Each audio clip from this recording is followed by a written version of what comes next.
నమస్తే, welcome to Suman TV. నేను మానస. ఈ రోజు మనతో పాటు ఉన్నారు ప్రముఖ వాస్తు నిపుణులు, వాస్తు విభూషణ్, వాస్తు సామ్రాట్ హరి కాటేగర్ హరి గారు. వారితో మనం మాట్లాడతాం వాస్తు గురించి మరిన్ని విషయాలు తెలుసుకుందాం. గురుగారు నమస్కారం అండి. నమస్తే. చాలా మంది ఒక సొంతం ఇంటిని కొనుక్కుంటారు, మళ్ళీ ఇంకో ఇల్లు కొనుక్కునే భాగ్యం కలిగి అలా వెళ్తూ ఉంటారు. అలా రెండు రెండు ఇళ్ళు ఉన్న వాళ్ళకి లేదా రెంటెడ్ హౌస్లో ఉన్న వాళ్ళకి కూడా ఒక డౌట్ ఉంటుంది. ఇప్పుడు ఇంటి వాస్తు అంతా బాగుంటే అందరికీ కలిసి వస్తుంది, హ్యాపీ. ఒకవేళ వాస్తు సమస్యలు ఏమైనా ఉంటే, దోషాలు ఏమైనా ఉంటే గనక అది ఆ ఇంటిని కొన్నటువంటి ఓనర్కి వస్తుందా, లేదా ఆ ఇంట్లో ఉంటున్నటువంటి రెంటర్ పైన కూడా ప్రభావం ఉంటుందా అనేది ఒక చిన్న క్వశ్చన్ అనేది ప్రతి ఒక్కరిలో ఉంటుంది. మీరేం చెప్తారు యాజ్ అన్ ఎక్స్పర్ట్? ఇది వాస్తులోని ఒక భాగము. మనస్సుతో కూడుకున్న భాగం. ఓకే. మనస్సుతో కూడుకున్నది చాలా ఇంపార్టెంట్. మనస్సు పెడితేనే ఆ సమస్య మనకు వస్తుంది. మనస్సు పెట్టకపోతే రాదు. 2 రకాల కండిషన్స్. మొదటి కండిషన్ మనం మాట్లాడితే, వాస్తు దోషం ఒకవేళ ఏ ఇంటి లోపలైనా మేజర్ ఇష్యూస్ ఉంటే అక్కడ నివసించే వారికి అది 100% వర్తిస్తుంది. ఓకే. 100%. ఎవరికి? నివసించే వాళ్ళు అంటే రెంటర్స్ నివసించే వారికి. కావచ్చు, ఓనర్స్ కావచ్చు. అది సంబంధం లేదు. మీకు ఒక కార్ ఇచ్చాను, ఏసీ పని చేయట్లేదు.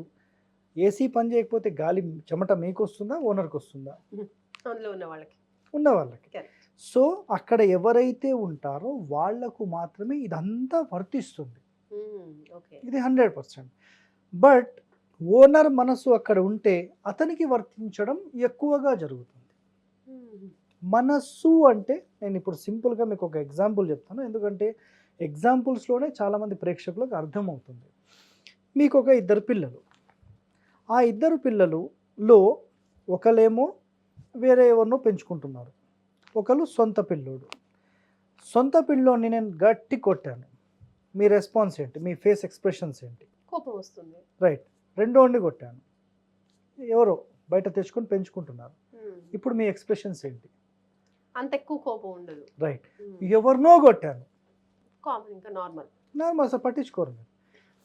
మీ ఇంటి లోపల మీరు ఒక రెంట్ ఇచ్చిన హౌస్లో వాళ్ళు ఒక మూల కొట్టినా, ఏదన్నా సంపులో ప్రాబ్లం వచ్చినా, ఒక ట్యాప్ విరిగిపోయినా, ఎప్పటికప్పుడు ఏం జరిగింది అని ఎప్పటికప్పుడు దాన్ని చూసుకుంటూ మీ మనసు మొత్తం అక్కడ పెట్టినప్పుడు అది మిమ్మల్ని బాధించి, మిమ్మల్ని హింసించి, మీ ఆరోగ్యం దెబ్బతీస్తుంది, డబ్బులు దెబ్బతీస్తుంది. ఇది జరుగుతుందా లేదా? జనరల్గా మీరు చెప్పండి, కామన్ సెన్స్గా. ఇక్కడ మనసు అనేది ఎవరు పెడతారో వాళ్ళకు ఖచ్చితంగా ఇది వర్తిస్తుంది. First condition. అందుకనే పిల్లల ఎగ్జాంపుల్ క్లియర్గా చెప్పాను, లేదంటే అర్థం కాదు. ఓకే, ఇది మొదటిది. ఇప్పుడు రెండవది, ఆ ఇంటి లోపల ఎవరైతే నివసిస్తున్నారో వాళ్ళు అనుకోవడంలో కూడా వాళ్ళకి వర్తిస్తుందా లేదా అనేది ఉంటుంది. కొంచెం అయితే ఉంటుంది, ఓ 50% 30% ఉంటుంది. బట్ కొంతమంది ఎట్లుంటారంటే, ఏదైనా ఉంటే ఓనర్కి సంబంధం, నాకేం సంబంధం అని ఎప్పటికప్పుడు అనుకుంటూనే ఉంటారు వాళ్ళు. అలా అనుకున్నప్పుడు ఏం జరుగుతుందంటే ఇదంతా ఓనర్కే తగులుతుంది, ఆ రెంటర్స్కి అంతగా తగిలే అవకాశాలు లేవు. బట్ కొన్ని ఇండ్లు ఎట్లుంటాయంటే ఇంటి ఓనర్స్ కంటే రెంటర్స్కే బాగా కలిసి వస్తుంది. ఒక 10 మంది రెంటర్స్ వచ్చిపోతే ఓ 2కో 3కో కలిసి రాలేదు, కానీ మిగతా వాళ్ళందరికీ కలిసి వచ్చింది, మాకెందుకు వస్తలేదు అని మాట్లాడతారు. అసలు ఆ ఇల్లు వీళ్ళకి సూటబుల్ అయిందా లేదా అనేది చాలా ఇంపార్టెంట్. సూటబుల్ కొనేప్పుడు చూసుకోవాలి, కొనేటప్పుడు కానీ కట్టేటప్పుడు కానీ. ఒక ఇల్లు కట్టడము అంటే అంత సాధారణం కాదు, ఏదో స్థలం తీసేసుకున్నాం కట్టేసినాం అనేది కాదు. మీకు సూటబులా కాదా, ఇది మనకి ఇంపార్టెంట్. సూటబుల్ కానివి మీరు ఎన్ని పెద్ద బంగ్లాలు కట్టినా బేకారే, వేస్ట్, డబ్బులు వేస్ట్.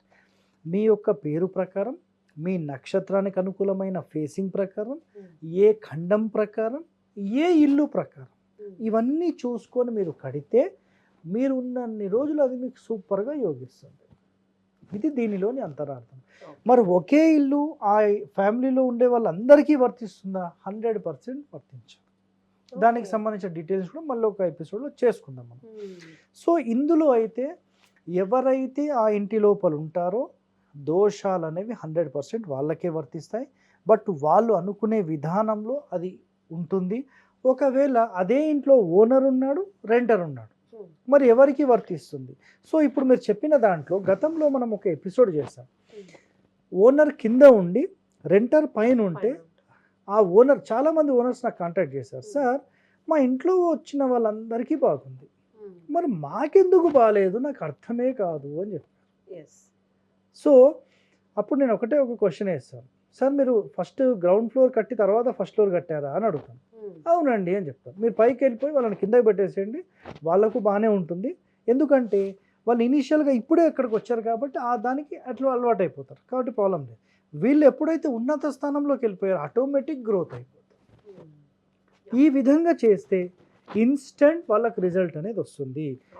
ఏ ఓనర్ అయితే ముందు గ్రౌండ్ ఫ్లోర్ కట్టి తర్వాత ఫస్ట్ ఫ్లోర్ కట్టారో, కట్టిన వెంటనే గ్రౌండ్ నుంచి ఫస్ట్కి షిఫ్ట్ ఖచ్చితంగా అవ్వాలి. అవ్వకపోతే మాత్రమే సమస్య. అయ్యారా 100% మీకు మంచి రిజల్ట్ అది ఇస్తుంది. ఇంకా ఏ వాస్తు దోషాలు లేవు, ఉన్న ఇల్లే మీకు సూపర్గా ముందుకు వెళ్ళిపోవచ్చు. అందులో అది పగలగొట్టి ఇది పగలగొట్టి అవన్నీ చూపించాల్సిన పని లేదు, సింపుల్ అండి.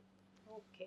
సో అలాంటప్పుడు వాస్తు దోషాలు కూడా ఇంకేం వర్తించవంటారు, ఇంకా ఏ దోషాలు కూడా అట్లా కాదు వాస్తు దోషాలు వర్తించవు అని చెప్పట్లేదు.